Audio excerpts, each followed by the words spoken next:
Hey friends, welcome back to the Big Talk Podcast. I'm your host, Tricia Brouk, founder of the Big Talk Academy, award-winning director, producer, and author. And this is episode 521. Today, I am so excited to introduce you to Marcos Mendoza. Marcos is a four-time award-winning speaker, poet, lyricist, manifester, and artist at heart. He specializes in helping coaches build world-class programs and remarkable offers. Marcos has traveled the world serving countless clients from the comfort of his phone, and now his vision of creating a school for coaches has become a reality. Through his app, Coachable, Marcos is on a mission to make premium coaching standardized in our society. He's also committed to doing his part to help coaches build businesses that are extensions of their souls. All right, everybody, let's do this. Marcos, I am so excited to have you on the show today. Welcome to the Big Talk Podcast. Thank you. So good to be here. I love it. I love it too. And before we started recording, there were all of these amazing, juicy nuggets that we shared with each other behind the scenes that I would love to actually bring onto the scenes if you're comfortable with that. I'm comfortable. Let's go. You asked me what my intention was for today's show.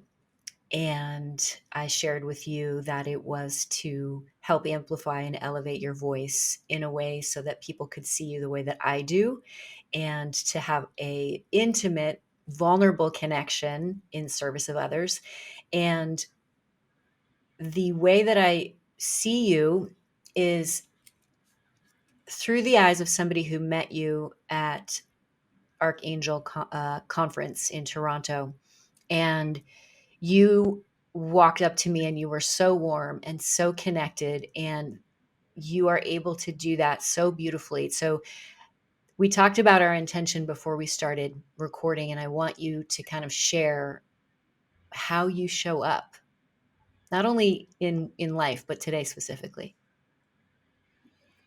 I recall that experience of being with you at Archangel, and it's been in my space quite a bit ever since that happened. Because what I perceived from you was, I guess, the reciprocation of what you just communicated, which was the sense of warmth and devotion, but also a sense of calm and ease that is also blended with a sense of certainty to just the embodiment of what you are, which to me, embodiment is super congruent to integrity. So I felt this sense of comfort in trusting that anything you had to say or any type of contribution you would make would add value in a way that felt safe for me to receive. So that encounter that we had, even though it was brief, it was loaded with so much energy because I witnessed um, the energy that you gave me, you know, after it was before and after I went on stage and did the opening ceremony. So I felt a sense of desire to prove myself to you so that I could potentially plant a seed of possibility for you and I to work together. And then and that happened where, there was this beautiful, warm, simple exchange. And then from there, surprisingly, you were the judge at Speaker Slam. And then, I won the Grand Slam a month after that, I believe. No, the same month, I believe. And then it was just like what I intended to cause as a ripple effect into your space to somehow penetrate your field with the knowing that, hey, there's this guy that's an aspiring speaker that is looking for your validation. That was planted and then it was manifested, even just by me being invited to speak here. So where I am is in a space of fulfillment, in self-awareness of manifestation, and in completion, because I feel like I completed on what that desire was, and here we are. Here we are. Everybody who's listening and watching, the reason that I asked us to start there today is because what happened between Marcos and I before we started recording was so intimate and profound that I thought it would be valuable for you to hear how two people can come together and immediately connect deeply before they even begin having a conversation. And so I invite everyone who's listening to think about how that can be possible for you as well, because it is possible. And we just had it happen for us. And it was an intention that we both brought to the table. So I invite everyone to think about having that kind of relationship in your lives. Thank you for being here and thank you for manifesting this opportunity for yourself. And I am so excited to go back in time with you right now. Let's talk about your backstory, where it all started. You can go back as far as you want, Marcos, and lead us to this moment in time today. So I was doing my morning practice today, thinking about what I was going to say, what I could bring to this conversation. And I felt a sense of intimidation because I was like, the big talk and what I've seen with regards to all these stories and all these people, and then the academy starting on the 13th of February, and me being like, I'm gonna opt out of the academy. I'm not a speaker. I'm not, I don't know if that's the path I want to take. I'm not worthy. All these things came up, and this is all in my morning stretch. It's 6 o'clock in the morning, and this is the first thing I'm downloading, and then I guess through moving energy in the stretch, something came through and it was beautiful. And I realized if I was to participate in the academy, and if I was to take on any opportunities that come from the big talk, my signature talk would be about suffering in silence. And it's the first time that ever came up for me. I've never said that. I've never thought of it like that. But because I've been suffering in silence for the past, 2 months, I've been going through these really difficult um, growth spurts. Um, I guess that's what came through today for the first time. Yesterday was a really hard day. And then today, for the first time, I finally felt kind of like myself. And I realized if I was to talk and build a reputation or a brand for having a message, it would be about the process of suffering in silence, and I guess normalizing it while also using it as fuel. The reason I'm sharing that is because for me to relate to the past, I relate that I've always been suffering in silence. My past is, from a place of poor communication, from a space of loneliness and outcast, misunderstood, angry, isolated, bullied, traumatized. And my story is related to I was born like that. I was born under traumatic circumstances. And then I was raised in a beautiful container that I was not ready to receive. I was not ready to receive how much love and how much generosity and how much capacity my parents had, at such a young age. They had me in their early 20s. And, I would say that growing up, the only thing I ever really wanted to do was just be understood. And that now is so interesting for me to witness after winning 4 public speaking competitions. So to, to witness myself in who I've become now, while also witnessing how often I suffer in silence and what type of power comes from that suffering, I'm sitting in the awareness of that. I love this, and I want to unpack suffering in silence a little bit just to give our listeners and viewers some context. You won the Grand Slam at Speaker Slam, which came with several prizes from the judges. And what I gave as a prize is access to the Big Talk Academy. So that's what Marcos is talking about. He's in the Big Talk Academy starting February 13th. And I love that this is bringing up for you the kind of stories. Am I a speaker? Do I want to opt out? All the things that happen, right? So you're a four-time winner, a four-time public speaking winner. Mhm. Your confidence on stage is spectacular. You have command of the material, you have command of the audience.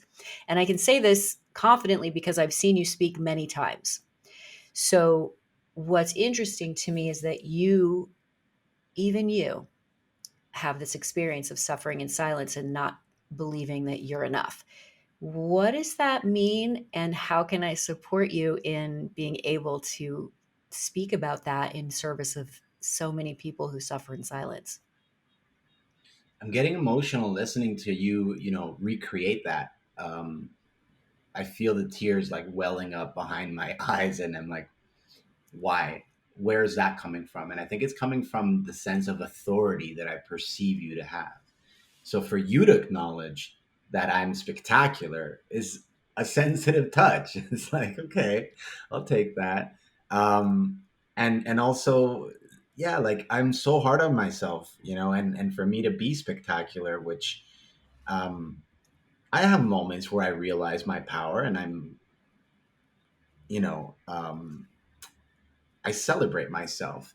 But what it takes to get to that place is so challenging. It is so hard. And people ask me like, why do you cry every time you win a speaking competition? Why do you cry on stage? And it's because it's so hard to do that. What you witnessed in being spectacular, it's so challenging. So I'm suffering in silence, yeah, based off of my inadequacies, my insecurities, my faults, my self sabotage, my lack of fulfillment, my irresponsibilities, and how I've measured that through, like you said, all the stories that I've created in my head, which I can rewire the stories and recreate and come from a place of power, which I definitely deserve to, which, you saying it like that is a great reminder. And again, I have a story about you that is that you're an authority. So if you say it, then it acts as a nudge of possibility. It's like, I should probably listen to what she's saying. So that's a really cool reminder. Um, and for me to openly now have the clarity to say, if I'm going to do the big talk, then my big talk is going to be about suffering in silence, then there's a there's a depth of integrity that I have to unpack so that I can stand on that stage and be spectacular because I'm in integrity to the story. And that requires doing the work, which is, I believe, the next step of my evolution. My words for the year 2023 are integrity, discipline, and maturity. So if I am going to do this, which now, just in this moment talking to you, it's all coming to the surface. Like, yeah, I should be fucking speaking. I should be doing this. What am I doing? Why did I let this go? What do you mean? Wait, I love being on stage, and it's all coming to the surface as to like, whoa, yeah, definitely, I'm home. But I let it go for so long because of how challenging it is to get on that stage and memorize these speeches. These speeches are so big. They're so big. And to master these speeches and to have all this skill, it's really challenging. So I think that the suffering and silence related to the speaking comes from how difficult it is to actually perform at a level of excellence. But also, the last thing I'll say is I don't like that I've been judged so much. Like all these competitions is speaking for the purpose of being judged. So it's like I'm standing on stage talking about how I overcame being judged just so I can be judged. There's a conflict there. So to learn how to speak, for example, getting paid $25,000 to go speak on a stage to leave an audience empowered for the purpose of being a contribution without the judgment, which the judgment is there, but without like the competitive nature, that feels a lot safer for my nervous system. I look forward to that, but I'm not looking forward to judging to become first place anymore. Like that's something that it's really difficult to do. What a beautiful evolution that you are currently in at the moment, Marcos. And I highlight that you're absolutely right. Giving excellent, spectacular speeches is hard. And nobody who is willing to give that kind of effort will have a spectacular or amazing speech, which is why you're so talented. You show up 150% on that stage. I know you have worked for hours and hours and hours on memorization. I know you have worked for hours and hours and hours on tone and volume and choreography. So you've really mastered the art form of speaking and of sharing vulnerably on stage. Something else I want to highlight is that you walk around in humility. And that is a very special character trait. So combining your mastery on stage with your humility, that's why you're so talented. And I encourage you to continue sharing your story in service And if you have been suffering in silence about being judged and talking about being judged on a stage where you're judged, and you have now evolved from that, great. Next, next. Because when you share your story, you can change and even save a life. So Mm. you've been born to speak on stages. You've been called to share your story. And the way you show up as a human being is the same way you show up on stage. Yeah. Yeah, that makes so much sense. Scared. I actually show up scared, um, with a sense of responsibility that then translates that fear into expression. Um, and I've never put it like that, but that's what's coming through. Yeah, amazing. How does it feel to be able to move into this next phase and out of suffering in silence, but potentially suffering in sharing? I don't know what it's like to ever truly be out of suffering and silence. I almost feel like, um, my muse, which is my artist, desires to suffer for the purpose of discovering creativity. And I wish it wasn't like that, but it is. And it sucks, but it's not. So I'm conflicted with how much quote unquote work I have to do to get these insights to come through. I took that 7-year break from Speaker Slam after winning the first one because I witnessed how all these other speakers had all these traumatic stories Mm, about overcoming illnesses and adoption and all these challenging things that have happened to people. And I thought, I have a pretty good life. I got nothing to talk about. And I'm just here to empower people with affirmations and rah rah. So I put up all these walls and the imposter syndrome. And I think that's why winning the comeback was really special, because it was a 7-year break. The theme was the comeback. And it was like, okay, if I'm going to come back, I'm going to come back and I'm going to tell my part of the story, which is how I waited for 7 years. I stopped speaking for 7 years because I was dealing with this sense of like, I'm not good enough. I'm not worthy. My story doesn't matter. So to win that was the third one. That was super significant. But now witnessing who I get to become if I choose to lean into this path, which again, I've been distanced from it. Speaker Slam is a beautiful community. Um, and there's this whole world of speaking out there. And people ask me if I'm a speaker, and I say, I'm not a speaker. I'm a lyricist. I'm a poet. I poeticize on stage, and I just so happen to do it out loud. And so I am still suffering with that identity. So I don't think the suffering will ever go away. I think the suffering is a part of my identity. Perhaps I'll calm it down to learn how to balance and manage my nervous system enough to not make myself wrong for suffering anymore. Perhaps that's where I'll evolve to, where it's like I witness my suffering as an extension outside of me and have learned how to tap into that suffering from a place of trauma bonding so that I can access parts of my story that are worth sharing, or the stories of the world that I can speak on behalf of the world, which is another way that I can take this path. I'm getting so many downloads right now. Like, I'm like, yes, I'm like, this is happening. This is good. I feel safe. I feel good. I'm so glad you feel safe and that you feel good. And I also encourage you to think about how the suffering story doesn't necessarily have to be related to your creativity, because you are a poet and you are a lyricist. And so you don't have to call yourself a speaker, but you can still get on stage and poeticize and share lyrics and music.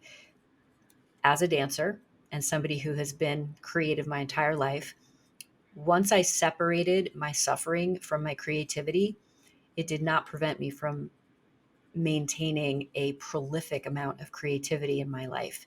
it enabled me to trust myself even more so that I could become more creative.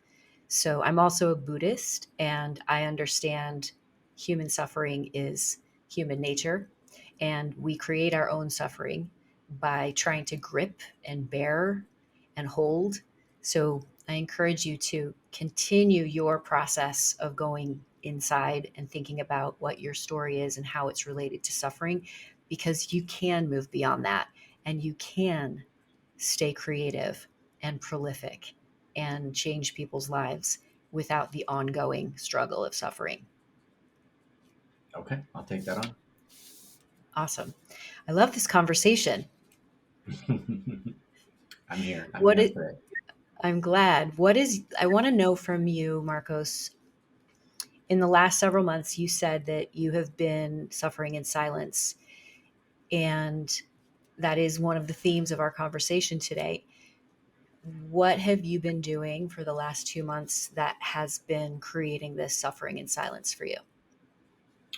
So my experience is that I have a sensitive body. I can't consume dairy, can't consume gluten, can't consume sugar, can't consume coffee, can't consume poison, can't consume toxins. Like my body has had enough, and all I do is consume those things because I want to normalize or find a Mhm. way to uh, stabilize these symptoms. So I'm very sensitive to everything, and it sucks. And Mhm. it's a blessing. I told my mom the other day because she apologized. She said, "I'm sorry that you were born with so much suffering. I feel like it's my fault." And I was like, "Fuck, like yeah, it kind of is. And I'm sorry." And it's not. And like it's the suffering makes me so miserable because I desire to feel fantastic at all times. I'm great when I'm fantastic. I'm realizing that I'm great when I'm speaking. So you're right. I was given this gift. I do have this ability, which why don't I do it more often? And it's just so much is coming up for me. I've been playing so small because I've been suffering. So the suffering in my case, I think, and again, I don't know who's listening to this, but hey, when the planets move, I feel it. When the solar flares hit the earth, I feel it. When the moon is full, I feel it. When, I don't know why I'm so sensitive, but I get hit with so much impact, whether it be Mhm. what's going in my body or whether it be what's happening cosmically. I am I'm affected by everything. So the last 2 months, and it always happens around the holiday season, the energies of the world just attack me. And I haven't learned how to deal with it in a way where I can move through those energies in a healthy way. So it's been really challenging, and it's just breakdown after breakdown after breakdown after breakdown, and and it sucks. So I'm grateful. Thank you. I have the self awareness to witness that this is happening. Do I have the discipline to sustain and manage and maintain myself? I'm learning that as well. Um, but it's definitely there's a story there that has been crafted around suffering in silence again, which is if you see me on camera, I can talk a good talk. But when I'm off the camera, I'm talking to myself and my three other alter egos that are causing me to try to find coherence, integrity, congruence, stabilization, productivity, influence, inspiration, responsibility. And it's hard. It's really hard. I am so grateful for your vulnerability and your honesty today, Marcos. You are going to help so many people feel not alone. And are you aware that you show up this way? Is this something that's always easy for you? Or is this something that you're just being called to speak on today? I'm always this way. That is a superpower. Yeah, I think vulnerability is a superpower, definitely. I've also been jaded and safeguarded by not having a large audience. So I can speak like this because I'm not afraid of backlash or anything like that. Like I've been very, you know, I guess protected by the minimal amount of viewership and influence and numbers of people that are influenced by what I share. So I haven't really experienced the negative effects of this. Maybe once or twice, like having a video on Goldcast, which I think it hit 1 million views, and then seeing the comments, I was like, "Whoa, I don't want to be famous. This people are mean," and then having another video as well, which was so beautiful. And then that one, I read the comments on YouTube, and I was like, "Yeah, no, I don't want to be too popular." Because people are mean and people are they lack so much empathy.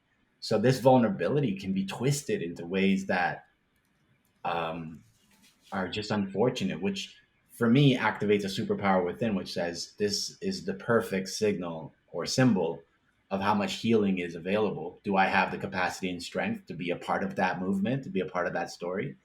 So that's been coming up. I don't think I do. I think I'm way too sensitive still. But I am aware that I am this way. And I don't think about whether it's how it's coming off. I'm just being myself. I'm so happy that you are clear on who you are and you're fully embracing who you are. And that shows when you step on a stage as well. And I go back to the humility. You are a very humble person, very vulnerable. You're capable of creating intimate relationships immediately. And I encourage you to continue to share your story, whether it's from a big stage or from a podcast, or if you write blog posts, or if you ever want to write a book, because you have so much to contribute to global humanity. And it is going to be my mission to support you at my highest level inside of the Big Talk Academy, where it is a very safe container to be yourself. I receive. I receive. I noticed as you said that I'm contradicting myself because I started writing blogs on Medium and then I stopped. Why? Because nobody was reading them. So I was like, no, I'm not going to do that. And then I started a YouTube channel. I started like 7 YouTube channels over the last 10 years. And it's like I started again in the new year. It's like I didn't edit this next one. Why? Because nobody's watching these videos. All this effort to go into this editing and filming. It's like nobody's watching it. So there is a part of me that wants the public, the numbers. Also, even today, I made a post in one of my Instagram channels asking people to follow me on Spotify. I only have 62 followers. I've had 62 followers for the last 2 years, and I asked, "Hey, please follow me because I want my music to impact more people." So, there is a desire for having an audience, which is something that I every time I have an audience, I feel like I said a responsibility, which I believe I don't think I can be flawless about it, but I do believe that I can always bring integrity at the forefront of what my contribution is. And I also do have that humility because I've suffered so much that the humility is what keeps me grounded from receiving information that will not shock my nervous system and shock me into doubt and a sense of an egoic death where I make myself wrong or self sabotage myself, but instead it's like that humility helps me remain detached from expectation, detached from a story about my worth or what somebody's opinion means. These things help keep me neutral, but from love. So at the base, if I fall into love and I'm still neutral. So I've learned enough. And I think that the only way that I've come to this awareness is through suffering. So Mm. I'm consistently creating a balance so that I can be coherent and congruent and grounded. I hear you. And I also highlight that even though there's only 62 people following you on Spotify, there will be more after this episode because we will put the link in the show notes. However, there is one person who needs to hear from you, and you may not even know that you have changed or saved that person's life until months later. And when you start getting those emails from people that say, "Hey, I listened to your song," or I watched your talk, or I watched your YouTube channel, I read your blog post, and it really changed me. I didn't feel alone, and it gave me the support that I needed to go on. That is what it's about. So I highly encourage you to let go of the nobody's watching, nobody's listening, because somebody is. And that one person is meant to hear from you. Yeah, I've received hundreds of emails like that, and it's beautiful, and it gives me a boost for sure because it helps me feel like a contribution, um, and that's really special. And yeah, a part of me is dying as I'm speaking out loud because it's the part of me that says that uh, that a public opinion is not important. Um, so as I reflect back on what you're sharing, and it helps me remember, especially with winning these four competitions, the amount of messages I've gotten from people are, astounding. And it does fill my cup, and it does give me that sense of self-certainty. I've evolved from confidence. Confidence, I feel like, was a very surface level thing, almost like the first breach of growth in self-love. Like, I'm confident. um, Now I'm more certain. It's like I receive it as a place of I'm certain of myself, and now it amplifies that certainty so that I can continue shoulders back, chest out, chin up, and continue certain on my journey, not just mentally confident, but embodied in certainty. So it does help. That is beautiful. I want to just reflect that for our listeners, moving from confidence to certainty. So good. Marcos, you are truly an influential voice. Thank you. You're Thank you. welcome. Are you ready for some fast talk? Yeah, I would love that. Let's have fun. All right. What is your favorite book?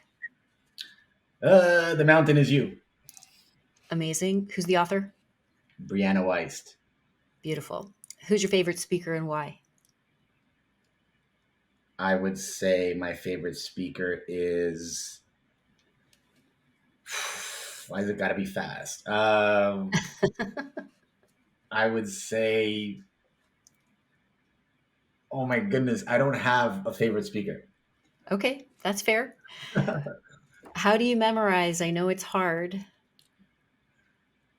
How do I memorize? I memorize by repeating it over and over and over and over and over and over and over and over and over and over and over and over out loud into the camera and into the recorder while glancing it and then not glancing it and then glancing at it and then not glancing it and then writing it over and over and over by hand over and over and over until the point where I memorize it to the point where I'm writing it by hand. I no longer need to look at the reference note for what to write.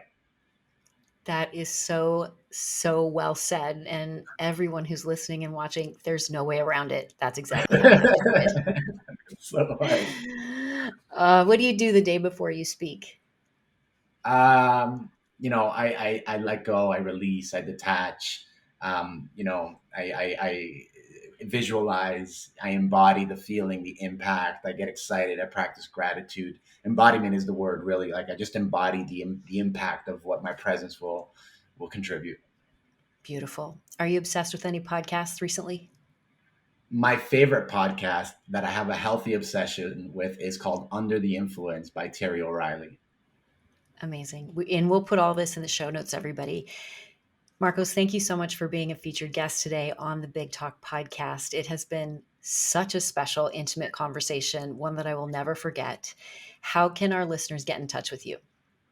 I always like to say just, I always say text me every time a podcast. It's like, I'm just text me. Let's build human to human connections. I find that email is cool for like those long bricks of expression. Um, but I always say just text me because I almost feel like the sense of safety in creating that connection. I don't know what your listenership is. I don't know what your viewership is. I don't know what your numbers are. So I'm just gonna say, let's just do Instagram and email for now. So Instagram is my name with an underscore at the end, and my email is gratitude@profitandworth.com. I think that's wise. And once you make contact with Marcos, if you create that relationship, then he can give you your phone number. Yeah, I don't know what the viewership is. If I get a bunch of messages from, and I believe you're in New York, right? In New York, yeah, New York City. I'm Yeah, close. I'm close. I'm actually right at the border, in a little beach town, right at the Peace Bridge. amazing. In Yeah. Canada. Yeah. Awesome. Well, it has been such a pleasure having you on the show. Thank you, everybody, for dropping in with us today and for sharing a little bit of your precious time with us. Hit me up on Instagram. Let me know what resonated most with this interview, this conversation. And remember, everybody, your voice matters. Big love.